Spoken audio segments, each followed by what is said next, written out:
Bom, pessoal, a gente vai falar aqui sobre o Teorema de Stokes, né?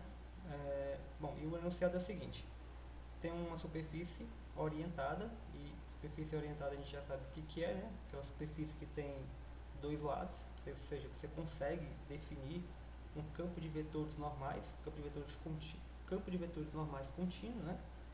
Ela é suave, suave por partes aqui, certo? Porque esse enunciado aqui é o enunciado que aparece aí no livro do Stuart. Mas assim, a gente pode esquecer esse por partes. Por partes aqui quer dizer o quê? Que você pode quebrar a superfície, tá? Em alguns pedaços, e em cada pedaço ela é suave. Em cada uma das partes em que você quebra a superfície, ela é suave, tá? É isso que ele quer dizer. Mesmo que ela não seja suave no todo, né? Se ela for suave por partes, como ele está dizendo aqui, você pode aplicar a definição, perdão, o teorema. Então você tem uma superfície orientada, suave por partes, e cuja fronteira é formada por uma curva C, e essa curva ela é fechada, simples e suave também por partes, aí no mesmo sentido. E com orientação positiva. A orientação positiva da curva quer dizer o quê? Se você anda aqui, a curva C que ele está falando é essa curva aqui que está no bordo aqui da superfície.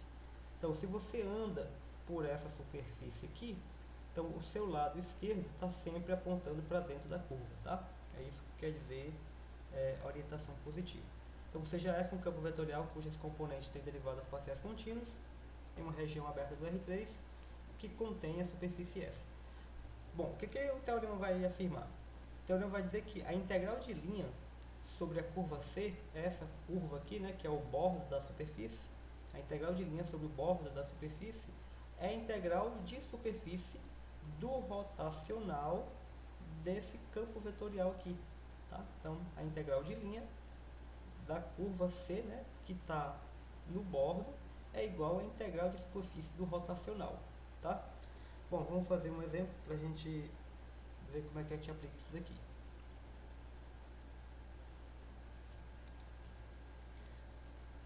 Então, o exemplo é o seguinte: calcule a integral de linha, onde o f, né, fx, yz é isso daqui, e a curva que ele deu, né, é a interseção desse plano com o cilindro.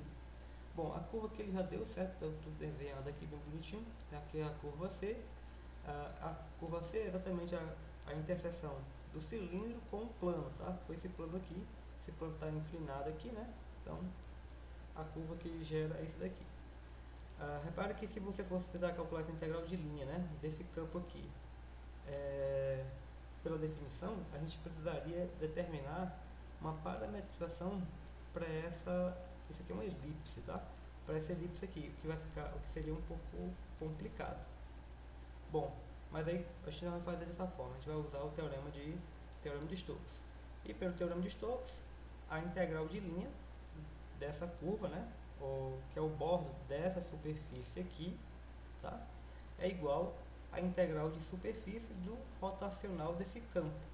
Mas aí como é que a gente calcula a integral de superfície de um campo vetorial, né? Isso aqui é um campo vetorial. E aí a gente pode calcular dessa maneira: integral dupla do rotacional escalar com o vetor normal à superfície. Bom, como é que a gente vai calcular o rotacional desse camarada aqui, né? A gente vai usar a definição que a gente viu no vídeo passado. Vai fazer o IJK, coloca aqui as derivadas em relação a x, em relação a y, em relação a z, e aqui você coloca o p, o q e o r. P, q e r, né? Vai calcular esse determinante aqui. No vídeo passado eu não calculei, a gente vai só para exemplificar, a gente vai calcular aqui, né? A gente vai repetir, vai calcular como se fosse um determinante normal, com número, certo? Então a gente vai repetir aqui essas duas colunas aqui do lado, e aí a gente vai multiplicar, vai fazer normalmente. Só que é o seguinte: quando a gente multiplicar isso daqui, a gente vai interpretar isso vezes isso como sendo a derivada em relação a y de z quadrado. Então vai ficar i vezes a derivada de z, né, quadrado em relação a y. Aqui é a mesma coisa: j derivada em relação a z de menos y quadrado.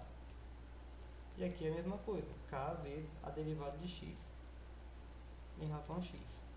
E para cá, né, da mesma forma: j derivada de x em relação a z quadrado, e derivada de x em relação a z, e aqui é k derivada de y, derivada de menos y ao quadrado em relação a y.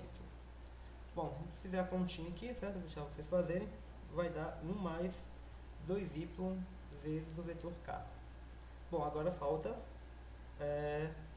o normal, né, do plano.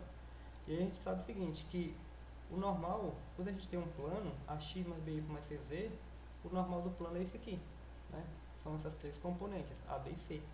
O plano que nós temos, né, é esse plano aqui que foi dado lá que é dado aqui no exemplo. Então é y mais z igual a 2. O coeficiente de x é 0, o coeficiente de y é 1 e o coeficiente de z também é 1. Então o normal é 0, 1, 1. Ou se você quiser colocar em termos de jk, né, é 0, 0i, 1 vezes j, 1 vezes k. Então, o rotacional escalar com n, o rotacional é 1 mais 2y_k, vezes o normal, né, que é j mais k. Vai multiplicar aqui de forma escalar, multiplica escalar, isso aqui dá 1 mais 2y. Bom, então agora é só calcular a integral, né, disso daqui, a integral de linha, isso aqui é só o teorema de novo, né, e isso aqui vai ficar, esse produto aqui é 1 mais 2y. A região D, que é aquela região, né, da base, é um círculo, e a gente parametriza o círculo como sendo R cosseno θ, R seno θ. R variando de 0 até 1 e o θ variando de 0 a 2π. Muda aqui, né, as componentes aqui, né, os limites de integração de 0 até 2π, de 0 até 1 e faz a mudança aqui, né, no y, que é esse cara aqui, R seno θ, e não esquece de colocar o Laplaciano, o Laplaciano não, é o determinante jacobiano, no caso R, né, tá? Então R, dr, dt. Vai fazer essa continha aqui, vai dar I, certo?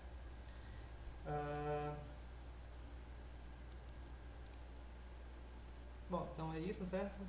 O exemplo, depois a gente volta aí com mais outras questões. Valeu!